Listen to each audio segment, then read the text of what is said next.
ডিমের একটা অসাধারণ রেসিপি নিয়ে চলে এসেছি আজকে তোমাদের সাথে শেয়ার করব বলে। যদিও এর আগে বহু ডিমের রেসিপি কিন্তু আমার ইউটিউব চ্যানেল আর ফেসবুক পেজে দেওয়া আছে, দেখে নিতে পারো, তবে এই রেসিপিটাও কিন্তু কম যায় না। তো যাই হোক, প্রথমে আমি ডিমটাকে সেদ্ধ করবার জন্য প্রেশার কুকারে বসিয়ে দিয়েছি। অন্যদিকে একটা মশলা বানাবো, তার জন্য দেখো একটা ফ্রাইং প্যান গ্যাসেতে বসিয়ে খুব সামান্য একটু তেল দিয়ে দিয়েছি। এর মধ্যে পেঁয়াজ কুচি, টমেটো কুচি, আদা রসুন আর ঝালের জন্য কাঁচা লঙ্কা, সাথে দিয়েছি একটু কাজু বাদাম।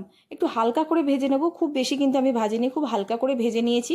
নেওয়ার পর এটাকে কিন্তু একটু ঠান্ডা করে নেবো। তো এটা যতক্ষণে ঠান্ডা হয় ততক্ষণে কিন্তু ওদিকে ডিমটা সেদ্ধ হয়ে গেছে। তো ডিমটা দেখো, খোসাটা এবার ছাড়িয়ে নেব। নেওয়ার পরে কিন্তু এবারে গাটা একটু চিড়ে নেবো। তো সব দিকে আমি এইভাবে কিন্তু প্রত্যেকটা ডিমের গাটা এইভাবে চিড়ে নিয়ে এবার কিন্তু এটার মধ্যে মশলা দেবো। মশলার মধ্যে কিছুই না, শুধু কাশ্মীরি লাল লঙ্কা গুঁড়ো, হলুদ গুঁড়ো আর স্বাদ মতো নুন, এই আর একটু সামান্য তেলও এখানে আমি অ্যাড করে দিচ্ছি।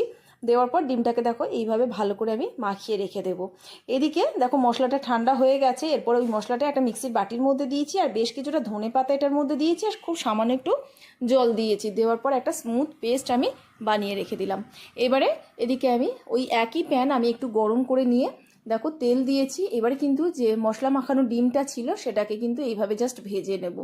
তো ডিমটাকে একটু ভালো করে ভেজে নিতে হবে। গাটা দেখো একটু দাগ দাগ হয়েছে, এই অবস্থায় কিন্তু এটাকে আমি সাইডে রেখে দেবো। অন্যদিকে কড়াইয়ের মধ্যে একটু তেল গরম করে জিরে, গোলমরিচ আর দিয়েছি দারচিনি ফোড়ন, তার সাথে যে মশলাটা একটু আগে পেস্ট করে রেখে দিয়েছি সেটাই কিন্তু দিয়ে দিলাম।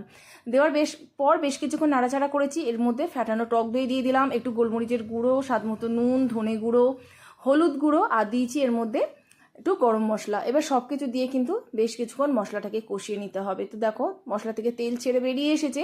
বেশ কিছুক্ষণ সময় নিয়ে লো ফ্লেমে কষিয়েছি। এরপরে কিন্তু এর মধ্যে দিয়ে দেবো পরিমাণ মতো জল। তো প্রথমে মিক্সির বাটি ধুয়ে একটু জল দিলাম আর বাদবাকি যতটা জল লাগবে ততটা কিন্তু এটার মধ্যে আমি অ্যাড করে দিলাম।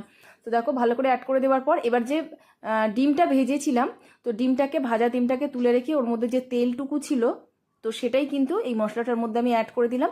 এবারে ভেজে রাখা ডিমটাও কিন্তু আমি এটার মধ্যে অ্যাড করে দেবো। দেওয়ার পরে দেখো ভালো করে একটু মিশিয়ে নিয়েছি। ওপর থেকে একটু দিয়ে দিলাম ফ্রেশ ক্রিম, সেটা দেওয়ার পরেও কিন্তু ভালো করে দেখো মিশিয়ে নিচ্ছি। নিয়ে ঢাকা চাপা দিয়ে লো ফ্লেমে ওই 2 থেকে 3 মিনিটের জন্য রেখে দেবো।